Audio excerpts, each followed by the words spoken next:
Haleluya, puji Tuhan. Shalom saudara yang terkasih dalam Tuhan Yesus. Mari kita akan menyanyikan satu pujian untuk kita membuka ibadah Bible Study kita pada malam hari. Ku tak dapat jalan sendiri. Ku tak dapat jalan sendiri. Tuhan, tolong padaku, biarlah sinarmu menerangiku, sebab ku tak dapat jalan sendiri. Melewati lembah duka semu, jalanku gelap dan ngeri. Tuhanku perlu pertolongan,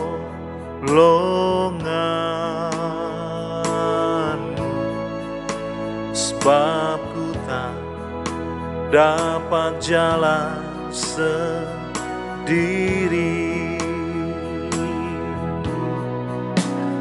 Ku tak dapat jalan sendiri. Tuhan, tolong padaku, biarlah sinarmu menerangiku, sebab ku tak dapat jalan sendiri. Sebab ku tak dapat jalan sendiri. Bapa, kami percaya Engkau hadir di dalam setiap kehidupan kami semua. Dan saat ini kami rindu menikmati kuasa-Mu bekerja dalam kehidupan kami, Tuhan. Kami sesungguhnya merindukan anugerah Tuhan melimpah atas kehidupan kami. Dan kalau saat malam hari ini kami mau belajar kebenaran firman-Mu, kami mohonkan kuasa Roh Kudus-Mu memenuhi kami semua, terutama kami hamba-Mu yang akan menyampaikan firman-Mu. Biar ini menjadi isi hati Tuhan yang tersampaikan kepada seluruh umat-umat-Mu, sehingga mereka boleh berjalan dalam terang-Mu Tuhan, berjalan dalam kebenaran-kebenaran firman yang membawa mereka semakin mendekat, semakin mengenal Engkau, semakin mengasihi Engkau. Terima kasih Tuhan, sekali lagi pengurapan baru atas kehidupan hamba-Mu berlaku, dan kami percaya menjadikan berkat bagi kami semua yang menerima setiap kebenaran firman-Mu yang tertabur pada saat ini. Terima kasih Bapa, kami percaya Engkau sudah memberkati setiap kehidupan kami semua. Kami akan mendengarkan sedikit dari kebenaran firman-Mu yang kami percaya akan menuntun setiap langkah-langkah kehidupan kami. Dalam nama Tuhan Yesus Kristus kami berdoa. Haleluya. Amin. Haleluya, haleluya. Puji Tuhan. Saya mau menyampaikan satu kebenaran firman Tuhan yang saya percaya ini menjadi pesan Tuhan bagi kita semua umat-umat Tuhan, bagi kita semua yang selalu setia mengiring Tuhan. Saudara yang menyaksikan tayangan ini, saya percaya bukan kebetulan kalau saudara sedang dapat menyaksikannya, karena saya percaya saudara bahwa Tuhan selalu bekerja mendatangkan sesuatu yang baik bagi kehidupan kita, termasuk setiap teguran firman, setiap pernyataan firman yang Dia mau sampaikan kepada kita. Tidak ada yang kebetulan. Ketika saudara mendengar ini, maka ini menjadi sesuatu yang mengubahkan kehidupan kita, menjadi berkat bagi kehidupan kita semua. Puji nama Tuhan. Di dalam Amsal pasal yang ketiga, ayat yang kelima sampai ayat yang ke-8, sekali lagi dalam Amsal pasal 3, mulai ayat yang kelima sampai ayat yang ke-8, firman Tuhan berkata begini. Percayalah kepada Tuhan dengan segenap hatimu dan janganlah bersandar kepada pengertianmu sendiri. Akuilah dia dalam segala lakumu, maka ia akan meluruskan jalanmu. Janganlah engkau menganggap dirimu sendiri bijak, takutlah akan Tuhan dan jauhilah kejahatan. Ayat yang ke-8 saya rindu kita memberikan perhatian lebih lagi saudara. Sebab ini adalah janji yang Tuhan berikan kepada kita. Itulah yang akan menyembuhkan tubuhmu dan menyegarkan tulang-tulangmu. Saudara, saya tahu bahwa kita sedang berada pada saat di mana kita menghadapi penyakit-penyakit yang aneh, penyakit-penyakit yang seringkali kita sendiri tidak tahu harus berbuat apa menghadapi virus COVID, menghadapi kenyataan bahwa kita sedang dibidik oleh penyakit ini. Tidak ada yang bisa memprediksi bahwa seorang yang masih berusia muda tidak bisa kena, atau seorang yang sudah tua akan rentan kena. Saya punya banyak teman-teman yang saya sering kali saksikan, orang-orang yang masih muda, orang-orang yang masih memiliki kekuatan secara fisik, tetapi justru Tuhan panggil melalui penyakit ini, saudara. Nah, Tuhan bilang begini, bahwa ada sesuatu yang akan menyembuhkan setiap sakit kita, dan ini janji Tuhan, saudara. Ada sesuatu yang akan memberikan kekuatan kepada tulang-tulang setiap kehidupan kita yang dapat memiliki aktivitas di dalam dunia ini. Supaya kita dapat melihat bahwa Tuhan beserta dengan kehidupan kita, Tuhan menyatakan anugerahnya dalam kehidupan kita, melalui firman ini, saudara. Jadi saya berdoa supaya kita semua umat-umat Tuhan dapat memiliki satu iman, kepercayaan melalui firman yang tersampaikan kepada saudara. Bahwa Tuhan akan menyembuhkan setiap sakit, bahkan menguatkan tulang-tulang yang lemah. Nah, kalau hal ini Tuhan beritakan kepada kita, maka sesungguhnya Tuhan bukan main-main, saudara. Artinya Tuhan mau supaya kita mengalami pengalaman firman ini. Di mana Tuhan menyembuhkan setiap kita yang sakit, atau kita yang menghadapi penyakit yang mungkin terlalu menakutkan. Tuhan bilang dia sanggup menyembuhkan. Dia sanggup memulihkan, bahkan menguatkan menyegarkan setiap tulang-tulang kita. Secara fisik mungkin ini hal yang bisa kita katakan janji Tuhan yang up to date, yang sangat benar-benar menjadi kebutuhan kita. Nah, ketika kita membutuhkan yang namanya kuasa Tuhan, firman Tuhan bekerja dalam hidup kita, maka kita tidak bisa hanya sekedarnya saja membaca firman ini kemudian kita beranggapan bahwa saya percaya firman Tuhan ini menjadi bagian kehidupan saya. Kemudian kita mengabaikan kebenaran firman Tuhan yang lain. Tidak bisa begitu, saudara. Sebab saya makanya membacakan dari ayat-ayat sebelumnya, dari Amsal pasal 3 mulai ayat yang ke-5. Supaya dari ayat-ayat ini menunjukkan kekuatan firman itu, memberikan satu pernyataan atau kesimpulan bahwa ketika kita mulai melakukan hal-hal yang ada pada pasal 3 ayat 5, ayat 6, ayat 7, maka kita akan sampai pada ayat yang ke-8 ini, yaitu Tuhan menjadi penyembuh kita. Saya percaya, saudara, bahwa kebenaran firman Tuhan ini selalu terjadi dalam kehidupan orang-orang yang beriman. Bukan menjadi sebuah ungkapan yang hanya sekedar memberikan kehidupan kita kesenangan. Waduh, firman Tuhan hanya sebuah semacam pernyataan-pernyataan yang mungkin menyenangkan secara telinga. Tidak, saudara. Firman hidup. Firman berkuasa. Firman kalau dia katakan sanggup menyembuhkan sakit kita, maka dia akan melakukan itu.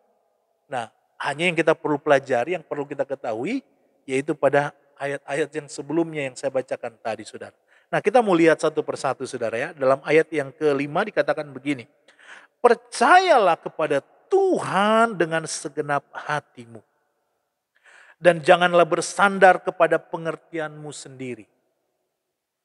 Terkadang ketika kita mengalami satu keadaan, satu masalah dalam kehidupan kita selalu berpikir bahwa kita punya kekuatan, kemampuan, kita punya kehidupan yang lebih, apalagi kita yang bisa berpikir dengan baik begitu, kemudian kita punya harta, kekayaan, kita punya kekuatan. Seringkali itu membuat kehidupan kita menjadi orang yang tidak lagi bersandar pada kekuatan Tuhan, yang tidak lagi percaya kepada Tuhan.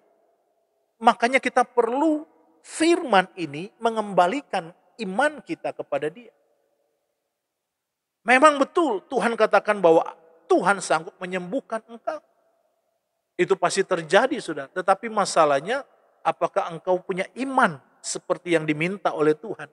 Percayalah kepada Tuhan dengan segenap hati.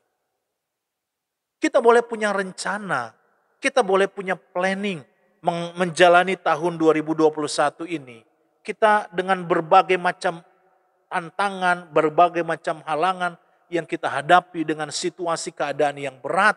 Kita sudah punya planning, punya rancangan. Oh, saya ingin membuat begini, saya mau harus begini. Saya harus begini, begini, dan begini. Boleh sudah, tidak ada salah. Karena Tuhan kasih kita akal pikiran, kehendak untuk kita berpikir, untuk kita merasakan dan melakukan hal-hal yang baik.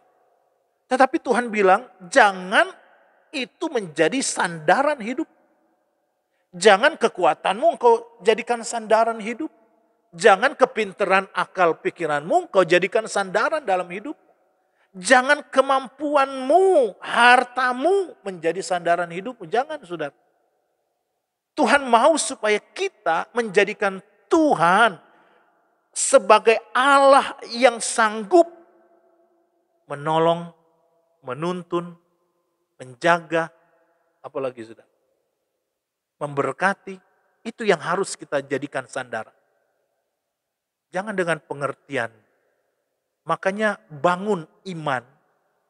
Hari-hari ini saya akan banyak berbicara tentang membangun kedewasaan iman kita dalam pelayanan di tempat kita ini, saudara ya, di GSPD Philadelphia Subang.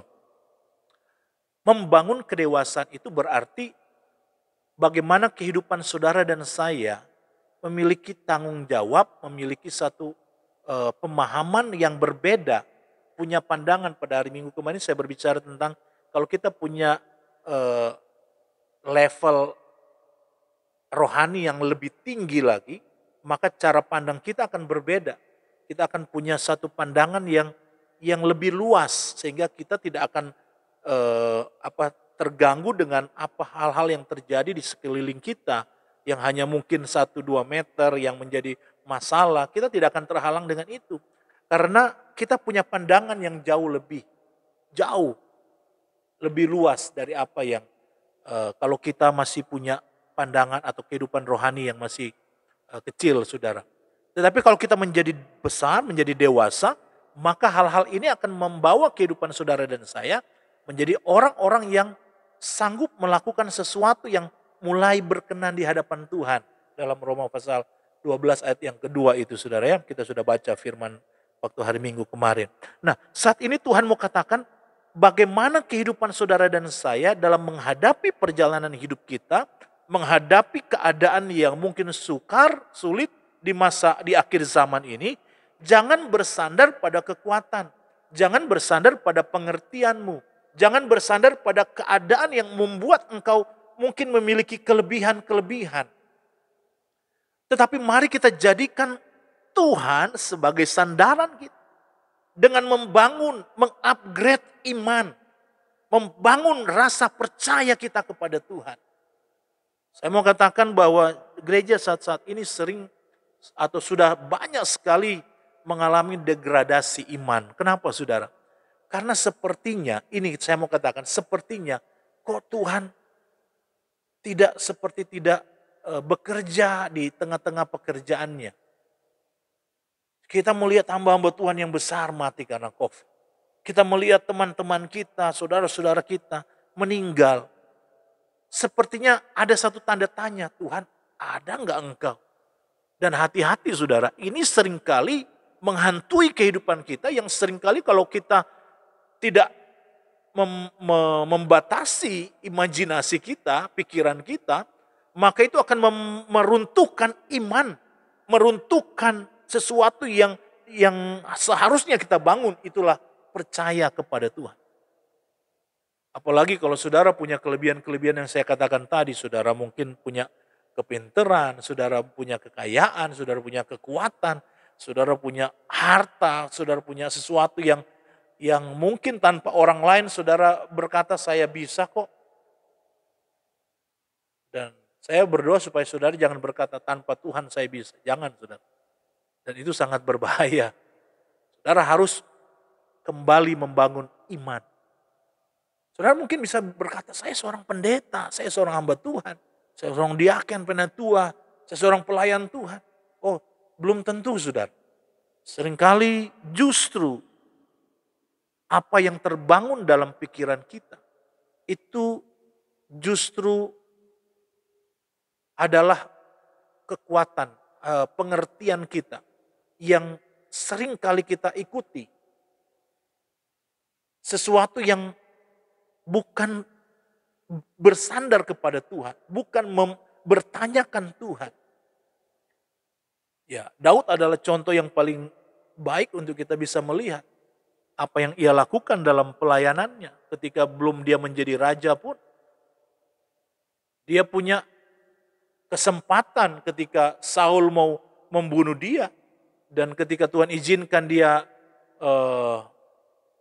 seolah-olah dapat membunuh Saul ketika Saul sedang tidur, ketika Saul sedang buang hajat. Ada beberapa kesempatan yang Tuhan izinkan sebenarnya Daud dapat membunuh, mengakhiri yang namanya kejaran Saul itu. Tetapi Daud tidak melakukan itu. Dia tidak bersandar pada kekuatan, pada kesempatan, pada keadaan yang membuat dia terhindar dari proses Tuhan itu sudah. Tetapi dia berharap, dia bersandar kepada Tuhan dengan sepenuh hatinya, dengan seluruh kekuatannya. Dia punya kekuatan, dia punya kesempatan untuk membunuh Saul. Tetapi Daud tidak lakukan itu karena dia tahu bahwa dengan percaya kepada Tuhan, dengan segenap hati dia persembahkan hidupnya kepada Tuhan, itu Tuhan akan melakukan hal-hal yang benar dalam hidup. Dia bisa punya kesempatan untuk membunuh Saul, tapi dia tidak lakukan itu. Karena dia tahu Tuhan lebih punya cara yang tepat. Makanya ayat yang ke-6 dikatakan begini, akuilah dia dalam segala lakumu, maka ia akan meluruskan jalanmu. Mengakui Tuhan dalam seluruh laku itu maksudnya tindakan, perkataan, perbuatan, pikiran. Mengakui Tuhan dalam setiap keadaan aspek kehidupan kita ini, itu akan membuat Tuhan meluruskan jalan kita. Nah, banyak kali kita merasa bahwa perjalanan hidup kita ini kayaknya nggak pernah lurus. Ada bahkan mungkin perjalanan hidup kita tidak sampai pada tujuan, sudah. Seolah-olah berbelok-belok dan nyampainya nggak pernah. Saya tahu bahwa saudara sedang berdoa khususnya di awal-awal tahun seperti ini, saudara sedang punya satu kerinduan, keinginan, pengharapan tentang hal-hal yang baik terjadi dalam kehidupan saudara. Dan mungkin pemikiran saudara, kekuatan, kemampuan saudara itu mengarahkan saudara pada jalan yang saudara anggap benar. Tetapi berkaca pada tahun-tahun yang kemarin, tahun-tahun yang lalu, apa yang saudara pikirkan, apa yang saudara dambakan, kok sepertinya nggak dapat, saudara nggak temui, saudara nggak alami apa yang menjadi kerinduan saudara.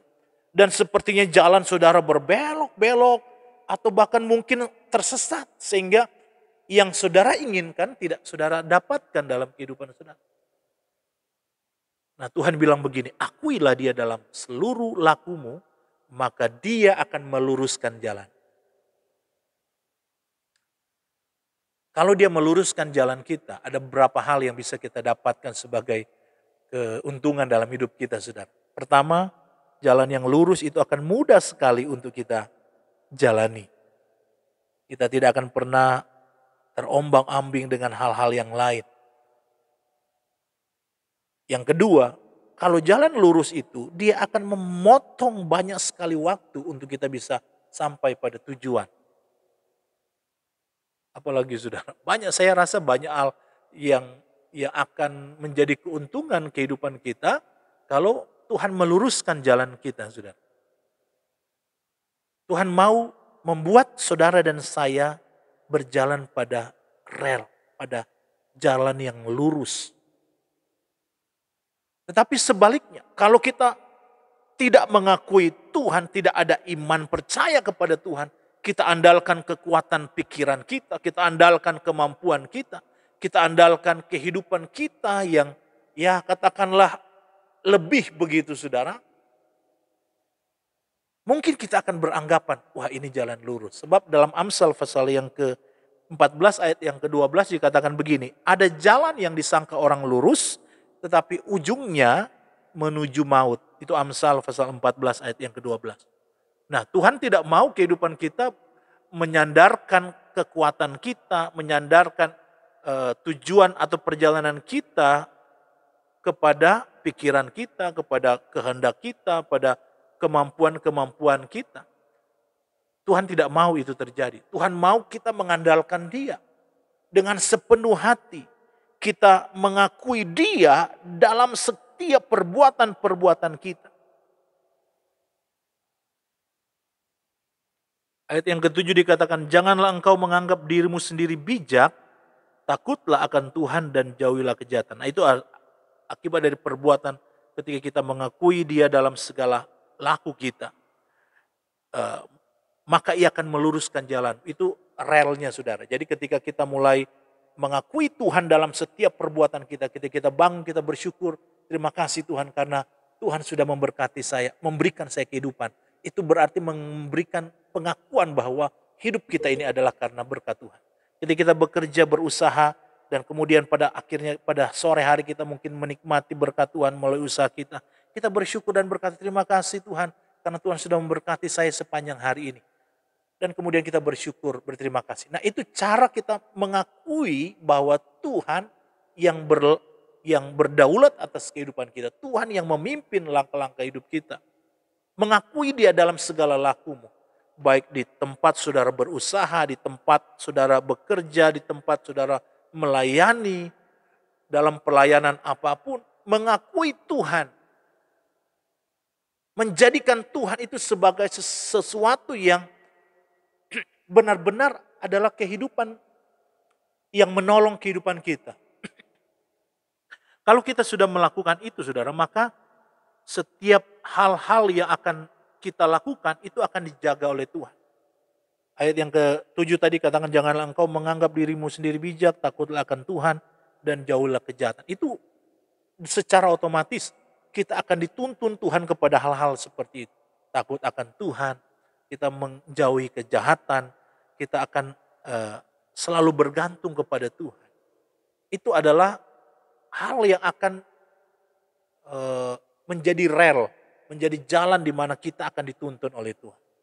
Saya rasa saya tidak akan jelaskan ayat yang ke-7 ini, tetapi kalau kita kembali ayat yang ke-6, dikatakan di sana bahwa akuilah Dia dalam segala lakumu. Nah, kata akuilah Dia dalam segala lakumu, kalau saya lihat dalam bahasa Inggris itu dipakai kata sesuatu yang saya langsung mengatakan pengertiannya saja, saudara. Pengertiannya adalah bahwa seperti terjadi satu pengenalan di mana kehidupan kita mengakui Tuhan itu bukan hanya sekedar pengakuan bahwa Engkaulah Tuhan, bukan. Tetapi ada sesuatu yang lebih dari itu. Bahwa kehidupan saudara dan saya memiliki satu pengalaman pribadi. Sehingga kita melakukan sesuatu yang disebut sebagai penghormatan kepada Tuhan. Akui Tuhan itu sebagai bentuk dari penghormatan kita kepada Tuhan. Nah, ini yang juga seringkali kehidupan kita harus sadari bahwa Tuhan secara tidak langsung menginginkan kehidupan kita sebagai umat-umatnya berada pada posisi di mana kita menghormati Dia. Kita memberikan penghargaan, pengakuan kita bahwa Tuhan yang berdaulat atas hidup kita. Dan kalau kita sudah lakukan hal itu, saudara, maka jalan hidup kita itu akan diluruskan oleh Tuhan. Kita akan mudah mencapai tujuan dalam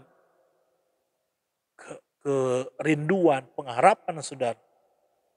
Dan saya percaya itu terjadi saudara. Dan hal yang kita butuhkan, di mana Tuhan menyembuhkan, Tuhan memulihkan, Tuhan menguatkan, seperti yang ke-8 ini. Itu akan terjadi secara otomatis. Itu akan terjadi secara hal yang ya mungkin seperti mujizat sudah. Kalau kita menjadikan Tuhan sebagai sandaran hidup kita. Kalau kita menjadikan Tuhan sebagai bagian yang terutama, yang terpenting dalam hidup kita. Kita berikan penghormatan kita kepada Tuhan. Maka janji-janji firman ini akan tergenapi. Dan biar kehidupan kita semua benar-benar mengalami pengalaman-pengalaman dengan firman seperti ini, saudara.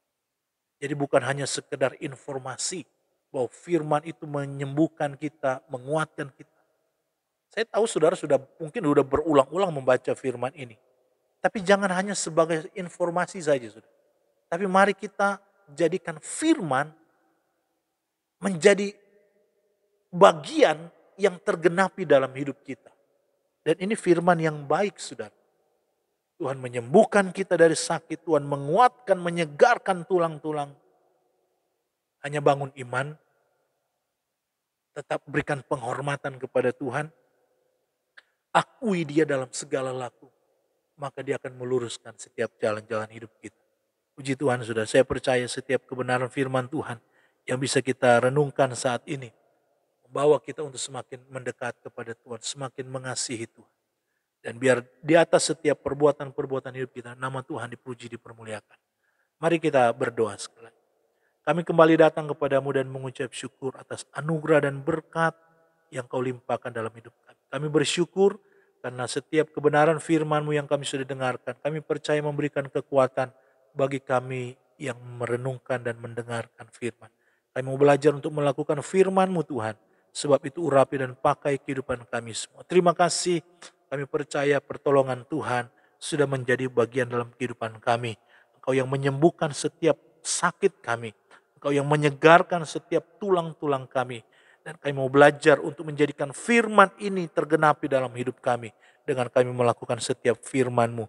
Beriman dan percaya kepadamu, tidak menyandarkan setiap tujuan hidup kami pada pemikiran kami, pada pengertian kami. Tapi kami boleh belajar mengakui Engkau dalam setiap laku kami. Dan kami belajar menghormati Engkau Tuhan. Terima kasih Bapa. Kami percaya Engkau Allah yang akan terus menolong dan memberkati kami di tengah-tengah kami hidup pada masa pandemik virus COVID ini Tuhan. Kami tahu ada perlindungan Tuhan yang berlaku atas kehidupan kami. Berkat Tuhan tercurah atas kehidupan kami semua. Terima kasih Bapa. Kami mengucap syukur karena penyertaan Tuhan dalam ibadah ini. Dan kami percaya Engkau sudah memberkati kehidupan kami semua. Ya, dalam berkat nama Bapa, Putra, dan Roh Kudus, yaitu dalam nama Tuhan Yesus Kristus. Kami alaskan doa ini. Haleluya. Amin. Baik saudara, saya menyampaikan pengumuman bahwa ibadah kita masih dalam seperti biasa, di mana pada hari Jumat kita akan ada ibadah doa pada jam 18 atau jam 6 sore sampai jam 7.